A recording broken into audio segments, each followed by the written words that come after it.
అంటే రామానాయుడు గారు పోలవరం పూర్తి కావాలని అందరం కోరుకుంటున్నాం. ఎందుకంటే అది లైఫ్ లైను. ఆంధ్రప్రదేశ్ కరువు రహిత రాష్ట్రంగా మారబోతుందంటే అందరికీ సంతోషమే. అయితే 2014, 19 మధ్య మీ ఈ ప్రభుత్వంలో ఇరిగేషన్ మంత్రిగా ఉన్న దేవినేని ఉమామహేశ్వర్ ఆయన ఒక ప్రకటన చేశారు. అప్పుడు జగన్ ప్రతిపక్ష నేతగా ఉన్నప్పుడు జగన్మోహన్ రెడ్డి రాసుకో అంటే ఆయన ఒక గడువు పెట్టారు. ఆ తర్వాత వాళ్ళ ప్రభుత్వం వచ్చినప్పుడు అప్పుడున్న ఇరిగేషన్ మంత్రి అనిల్ కుమార్ యాదవ్ ఆయన ఒక 2 గడువులు పెట్టారు.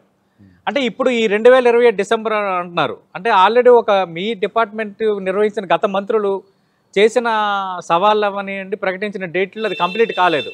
ఇప్పుడు భరోసా పెట్టుకోవచ్చా ఖచ్చితంగా 2027 డిసెంబర్ కల్లా పోలవరం పూర్తవుతుందని?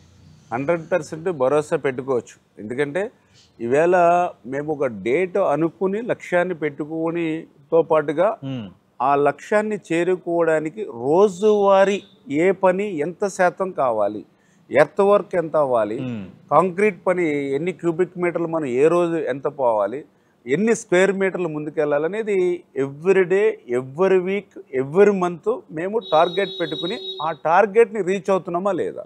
ఒకవేళ ఎక్కడైనా వర్షాల వల్ల లేకపోతే ఇతరత్ర ఇబ్బంది వస్తే దాన్ని నెక్స్ట్ వీక్, నెక్స్ట్ 15 డేస్లో ఎట్లా మనం దాన్ని మళ్ళీ సరిపెట్టుకోగలుగుతాం. అంటే అట్లాగా ఒక ప్లాన్డ్గా మేము ఒక లక్ష్యం పెట్టుకోవడమే కాదు, ఆ లక్ష్యానికి అనుగుణంగా డైలీ రిపోర్ట్ తీసుకుని వర్క్ చేస్తూ ఉన్నాం.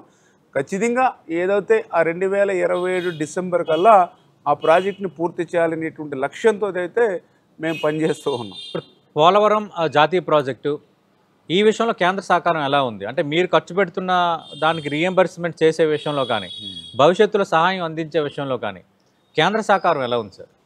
చాలా చక్కగా, ఎందుకంటే ఏదైతే నరేంద్ర మోడీ గారు ఇచ్చినటువంటి మాటకు కట్టుబడి మొన్న బడ్జెట్లో పోలవరాన్ని పెట్టడమే కాదు, సాక్షాత్తు పార్లమెంట్లో కూడా పోలవరాన్ని పూర్తి చేసేటువంటి బాధ్యత మాది అని చెప్పడమే కాదు, దానికి సంబంధించి 12,157 కోట్లు ఏవైతే ఉన్నాయో దాన్ని శాంక్షన్ చేసి దానికి సంబంధించినటువంటి నిధులను కూడా ఎప్పటికప్పుడు పోలవరానికి ఖర్చు పెట్టినటువంటి ప్రతి రూపాయికి కూడా అడ్వాన్స్గానే వాళ్ళు చేస్తున్నటువంటి పరిస్థితి. అదేవిధంగా ఏదైతే ఆ పోలవరం నుంచి మనం కృష్ణా నదికి మరి రైట్ మెయిన్ కెనాల్ ద్వారా తీసుకురావడం ద్వారా ఈ కృష్ణా డెల్టాలో మనం ఆ నీటిని ఉపయోగించడం ద్వారా దాని నుంచి ఏదైతే శ్రీశైలంలో మనము ఆ మిగిలినటువంటి వాటర్ ఏదైతుందో రాయలసీమ ఉపయోగించుకునే విధంగా ఒక పోలవరం ఒక మనము ప్రాజెక్ట్ పెట్టుకుని వెళ్తూ ఉన్నాం.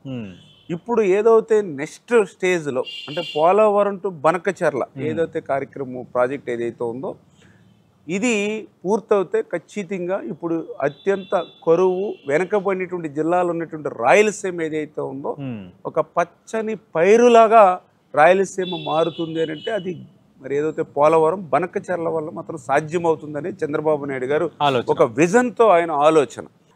ఏదైతే గోదావరి జలాల్ని కృష్ణా నది నుంచి మళ్ళీ అటు పెన్నా నది వరకు మనం తీసుకెళ్లేటువంటి ప్రక్రియ. అంటే ఏదైతే ఆ రోజు వాజ్పేయి గారు, ఆ రోజు ఉన్నటువంటి నరేంద్ర మోడీ గారు నదుల అనుసంధానం చేయాలనేటువంటి సంకల్పం ఈ రోజనే కాదు, గతంలో కూడా మన తెలుగువాడు, మన తెలుగు బిడ్డ కేఎల్ రావు గారు కూడా చెప్పారు.